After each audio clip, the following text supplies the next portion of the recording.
Topic is overcoming false ego. I mean, that's one of the Vedic values to be free, freedom from false ego. That's very much embedded in our culture. And in a Vedic culture, the homes, if you see, they'll have a huge palace. They may have a palatial house, but the entrance is always a little low in traditional homes. Why? Because when somebody comes, whoever he may be, he has to lower his head and enter. Pride is never encouraged. You just go like a big, great person. So this for encouraging humility, because I met a person who has done research work on temples and the sculptures and all this. So she told me that this is what they saw, that these entrances are lower and you have to become humble and enter. So now, what are the pitfalls of when you have false ego? Even Brahmaji, um, because of his a little bit of pride about being the doer, right? Being created this world. In fact, he prayed to Krishna that please, during the course of my services, I should not develop pride about that I'm doing all these things. So that is there very much in this world. Mode of passion. You do something, then you think I'm the doer, and so you become proud, and so you become attached, and so you develop false ego. And because of that, he could not recognize Krishna, and he tried tested him. And so what happened? Next birth, he really felt bad. He went to Mayapur and he was meditating on Lord Chaitanya Mahaprabhu, and he appeared and he said, "Don't worry, in your next life, I will help you to become very humble." And how was that? He was born in a Muslim family, but he's a devotee. So naturally, he came to devotees.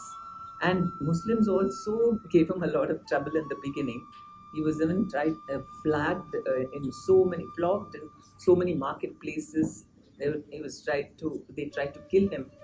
And when he joined the Hindus first, they also didn't want to accept him because he was an outsider. So like this, he had to face, and always he kept himself very, very humble.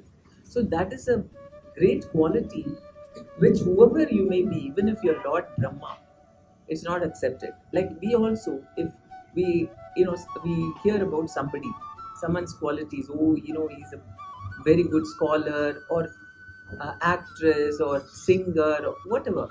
We first see how are they? Are they proud or humble? And if they have some false ego, then nobody likes that person, right? Even they may be very talented, very knowledgeable, very beautiful, whatever.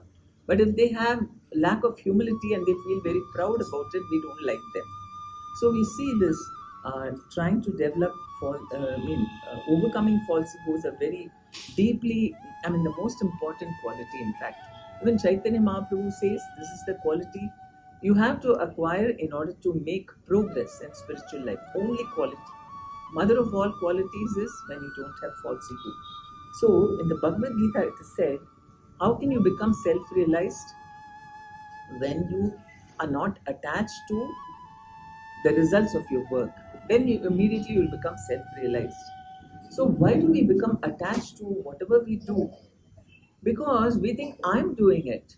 So because I did it, so I have to become proud about it, right? So that is what, the minute you think like that, then you're thinking you're the body. And self-realization happens when you think I'm a soul. So why should we not be proud about, why should we think I'm doing it? I'm using my body, right? And I'm only using my mind, my intelligence, everything. Then why I should think I'm not the doer? Because actually, it is two things are working. When we are in material consciousness, material energy, Maya is making us do everything. We are thinking, we are puppets, and she is using us to do, think like this, act like this. So she is doing. And when we surrender to Krishna as a devotee, when we do things, then Krishna through the spiritual energy is controlling Yoga Maya. So both times, whatever we achieve is through Krishna's mercy. And the body itself is given by the material energy. So A knowledgeable person understands that. And what happiness he gets is not by thinking I'm the body and getting happiness out of the body or the mind, but of surrendering to Krishna and doing service out of love. That is the greatest happiness. You will get bigger rewards, bigger, what do you call, results. Because when you surrender to Krishna and act with devotion, then spiritual energy will help you. Material energy will give only according to your karma. But spiritual energy, because you're trying to do for Krishna's pleasure, you'll be much more successful. And the wonderful thing is, you'll not even feel proud about it. So that is why we have to go with this thing. And then we see how Krishna himself, he is the supreme personality of Godhead. But during the Rajasuya Yajna, which performed by the Pandavas, all the close people, they normally take up some services. And Krishna said, I will take up the role of washing people's feet. Whoever comes in Vedic culture, they receive them by washing their feet and then putting garland and maybe sandalwood paste and inviting them. So Krishna said, I will wash the feet of all the people. See how much, there's no false ego, right? And it's not that all were devotees, and there were asuras also coming. And Krishna said, I will do for that. And not only that, whenever any great sages or brahmanas used to come, Krishna would get up from his throne when he was in Dwaraka, and he would put them on the throne, and he and Rukmini Devi would give the water and pour the water, and he would wash their feet. So we can see he's setting an example of how we should be, our consciousness, Krishna, and he is doing this kind of work. And not only that, with Radharani also. And with Radharani, once, Jayadeva was composing and verses, and he said that Krishna offers his head at the lotus feet of Radharani. And for Radharani's lotus feet, he puts his feet there. So Jayadeva was composing, and he thought, "Oh, this is not correct. How will Krishna put his feet head on Radharani's lotus feet?" And he went to bathe, and Krishna took his form as Jayadeva. Jayadeva told his wife that I'm going to chant Gayatri in the river and come. After he went, within a very short time, 2-3 minutes, Jayadeva came back. Our Krishna in the form of Jayadeva, he came, and he went inside. She didn't think; she thought it was her husband. He went and changed, and he said, because he had struck it again, he wrote, Krishna does put his head on the lotus feet of Radharani. Why? Because for love tattva, Radharani is also Krishna's guru. So in this way, he showed his humility, and they tease him. I mean, Krishna also in Vrindavana, he is like an equal. With he goes around, they talk to him like an equal. They don't even treat him like God. So he has no false ego at all. And not only that, he plaits Radharani's. Have you seen that painting where Krishna plaits Radharani's hair? He does such services for his devotees. And if you see Lord Shiva, Lord Shiva and Parvati, Shiva, he's got this Ardhanarishwara form, where he and Parvati are together, half. So he is giving that sort of, he is no false ego, I am great and this thing. And not only that, she is, first of all, this whole material world is her energy, Maya Devi. This is Devi Dham. And Shiva's is separate, Mahesh Dham. But in Devi Dham, so she is in charge of this. And not only that, she sits next to Shiva and all the thing. And not only that, Shiva, when he's giving one Bhagavatam class, he keeps her on her lap. So you can see what is this mood. There's absolutely no false ego about this, as just okay. Feminine body has got a different role, and the male has got a different role. But then there is no looking down or treating as slave or something like that. So we see absolutely no false ego. And we can see even in our gurus, like Bhaktisiddhanta Saraswati Thakur, he was a initiating guru, so naturally all the disciples and followers will pay obeisances to them and to his disciples. He would also return his thing and say, Dasosmi, I'm also your servant. No false ego about being a guru and so on. So because everybody is rendering service to Krishna, and then we also have our Guru Maharaj, His Holiness Jayaptak Swami. When he was in Hyderabad, there is a farm, and the farm devotees had done something by which the police there, local police, were upset with them, and there was a danger of their losing the place only, the farm.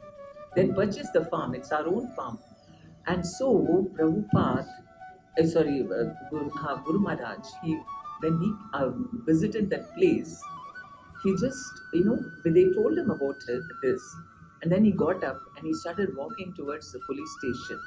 Everyone didn't know what he's going to tell or do.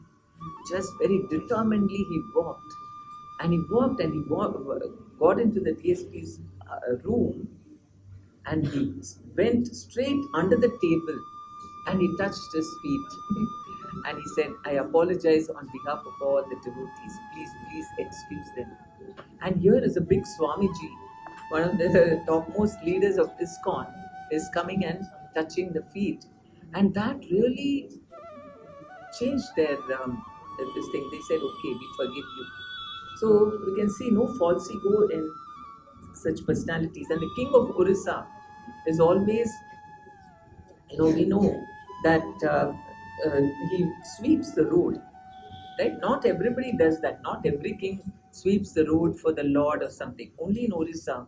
And there was a king before Prataprudra, before Chaitanya Mahaprabhu, and that king was actually engaged to a girl from South India, and they hadn't met or anything. So the father told his minister, go and check what kind of a king he is, because I'm giving my daughter in marriage to him. So he went and saw. He went there on Rath Yatra day, and he saw that the king was actually sweeping the road like a sweeper. So he went and told the South Indian king, I think he's not very powerful or anything. He's just acting like a sweeper on the road.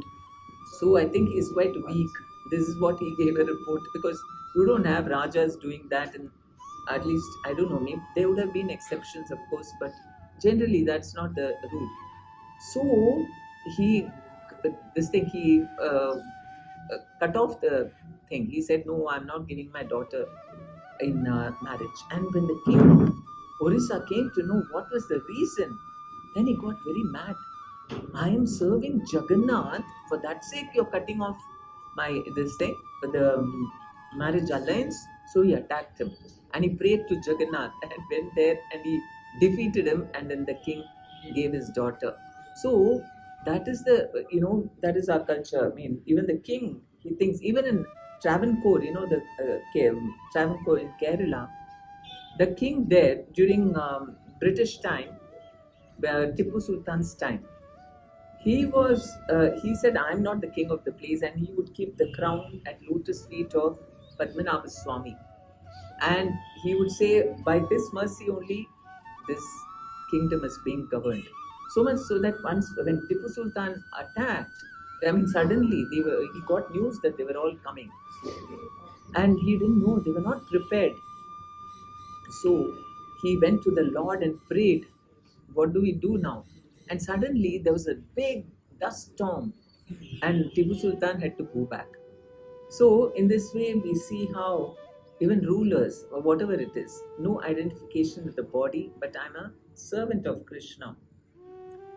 So now we see how we can develop this freedom from false ego. As devotees especially, everyone should, even whether devotee or non-devotee, it is part of our self-realization process, and it is the fact. Because so one thing we can do is, a major thing we need to do is render service to people, as we saw even the king of Orissa was serving.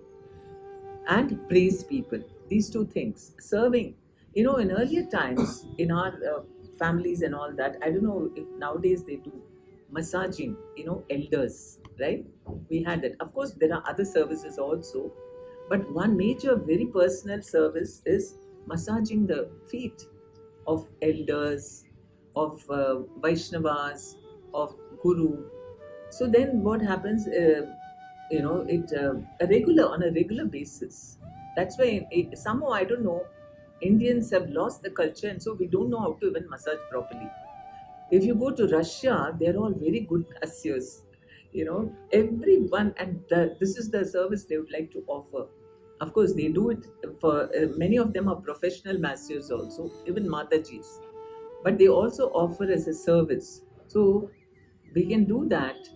That's a very nice menial service, massaging their feet and also praising people. Even people you don't feel like praising. That is, if you feel a competitive, you think, oh, I don't want to praise that person. You feel that they're like your competition or something. We don't like to praise such people. But even them, if whatever is the truth, you acknowledge and you praise, then you lose that false ego. Because what, like Ravana, he said, na aham, what is it? Na bhuto na bhavishyati. Ravana thought he's the only one, nobody else. So that is just a sense gratification of the false ego. And most people, for their entire lives, there is something of their false ego which they are attached to, and they will never change. They will never try to see people from a different perspective. But whatever their false ego says, that is it. They will not change. And so that is a major, I mean, if we want to see everything in the truthful way, then we have to come out and praising people. Only one place where you should not praise too much is for a father. It is mentioned to praise his son too much, or for a guru to praise his disciples too much is not good for them, because then they will become complacent and they will become proud. So for them, then only very little just to encourage them, but you have to find fault so that they will improve. Other people will praise them. So you should be ready for that. But um, but generally, everywhere we should praise people, see good in them instead of finding faults. The most convenient thing is we like to find faults and criticize. That comes very naturally. But to uh, you know find good in others, that you need training, right? So we even have appreciation, and we, for lack of time, we've not been able to do. But I think every week, one person at least we should acknowledge and praise, so that we develop this tendency to always see good in people. Okay, and then and laugh at ourselves. We shouldn't take ourselves so seriously. We can make fun of ourselves also. You know what, this is how I am, I did this, and then you laugh, just like you laugh at other people, right? Or you fall down, and we become, if anybody is watching, we become very grim, huh? Laugh, because laugh at yourself and everybody laughs with you. And you laugh at other people, you had a bad time, they're going to turn against you. So laugh at yourself and find out our faults. Those with false ego, we think we are faultless. Nothing. It's all other people's faults. Never my fault, right? But it's not. It can never be true. It can never be true that I'm never at fault. So if we are always trying to be introspective and find out and try to refine ourselves, then false ego will go away. We will this thing. And Prabhupada said, praying to Lord Shiva and Sankarshana. Lord Shiva is in charge of false ego. So, and he's also Ashutosh, who gets easily pleased. So we just please Shiva, and then we this thing uh, pray for removal of false ego. And of course, we have the holy names, chanting Hare Krishna, listening, and meaning every word we say, that I want to serve you. That is one thing. Serving Krishna means that we are serving for his pleasure, not for my pleasure, whatever it may be. He is happy, that's okay. Whatever the result, I'm not interested. That is his his thing to enjoy. So in that way, we'll never be disturbed by success or failure or anything, but great joy in giving happiness to Krishna. So that is, and Krishna tells in Bhagavad Gita, if you try to feel happy through your senses or your mind, it will lead to misery. So always try to please Krishna, and serving family members also. Sometimes we're ready to serve other people, outsiders. Once in a way we meet, we don't mind. But with whom you are staying, we have big egos, isn't it? Family means extended family, relatives, or within your family also. We have many things, right?